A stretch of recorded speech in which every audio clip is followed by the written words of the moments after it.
and we are off to far and distant lands. The Algarve. I have not been to the Algarve yet. I'm super excited. The first stint has me going through Lisbon in rush hour traffic. I'm like only an hour behind schedule already. Had to work late last night. Not going to be a lot of camera footage. Maybe if it's slow in Lisbon, I'll turn on the cameras for that.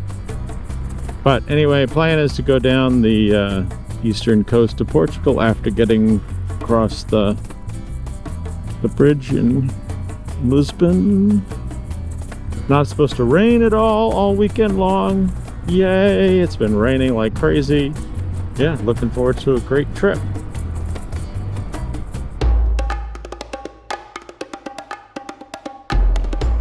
Okay, as promised, Lisbon Traffic. I'm pretty sure lane splitting is legal. It is certainly accepted. Cars get out of your way. And they expect you to lane split. It's not lane splitting, it's lane sharing. When I first moved to California, I went to the motorcycle show and California Highway Patrol was there. Said, now, I've heard that lane splitting here is legal. Is that true? And they're like, oh, it's not lane splitting, it's lane sharing.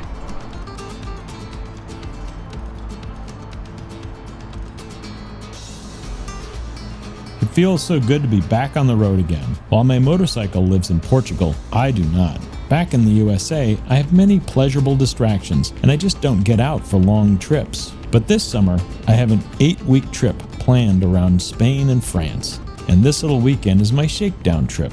I want to document my summer trip well, so I'm practicing to see what works and what doesn't.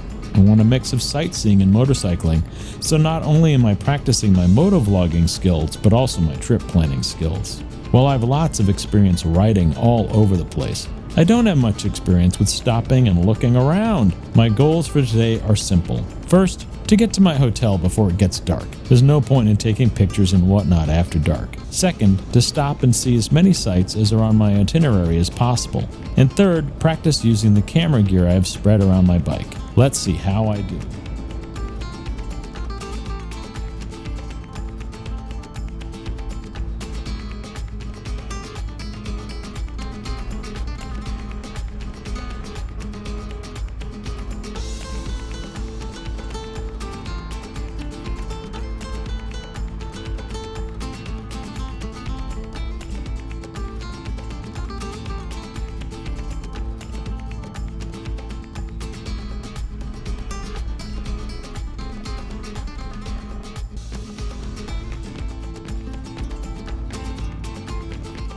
My first stop is Castelo de Santiago do Cacém.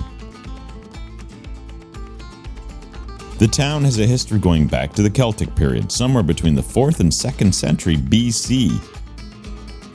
In Roman times, it was called Mirabriga. It was abandoned in the 6th century when the people moved to a hill closer to the sea.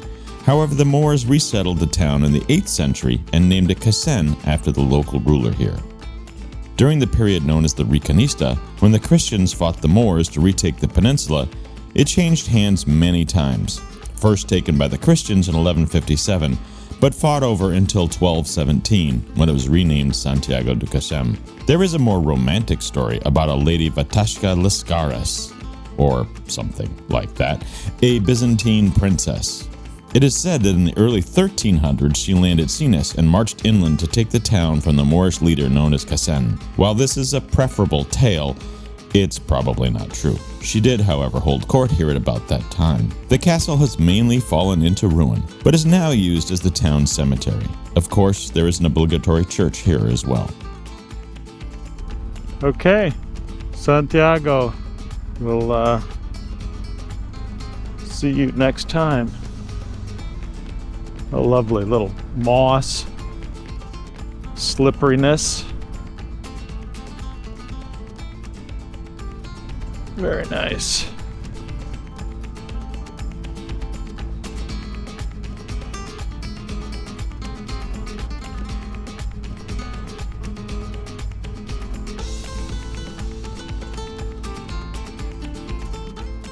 course, the camera's flatten this out. Don't show you how steep this shit is. Whew! That's open sewer somewhere. Wow. Yeah, that's definitely a sewer from the 16th century somewhere in there.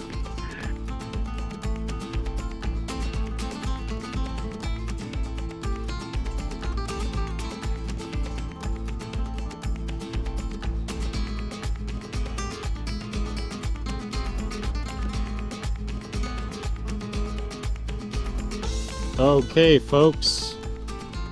So, I'm now headed to Sinus or something like that, which is the birthplace of good old Vasco de Gama. Looks like they're pretty proud of good old Vasco de Gama. There's the fleet that he sailed with. There's the man himself.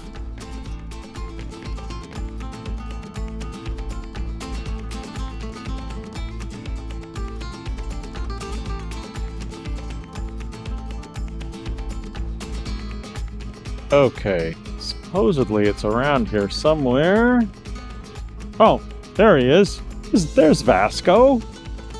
For those of you who are not familiar with Portuguese history, you may not know of Vasco da Gama.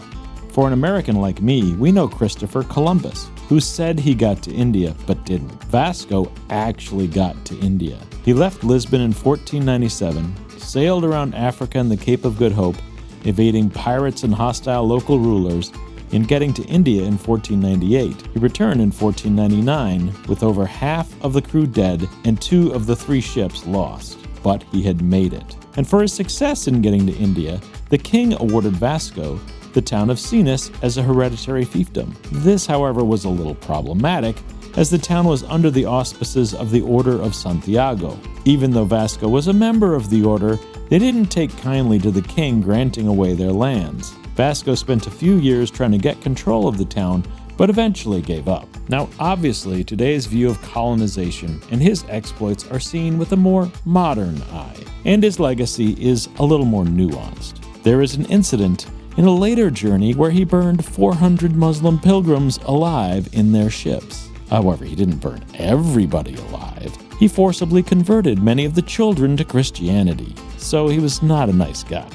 But here in Sinus, he and his accomplishments are celebrated. Vasco bumped around until 1524, when the new king asked him to go back to India to be the viceroy there, primarily to clean up the corruption sucking up all the royal taxes. Sadly, Vasco was only there for 3 months. Fighting corruption was harder than pirates, and stressed out from all the political battles, he contracted malaria and died on Christmas Eve.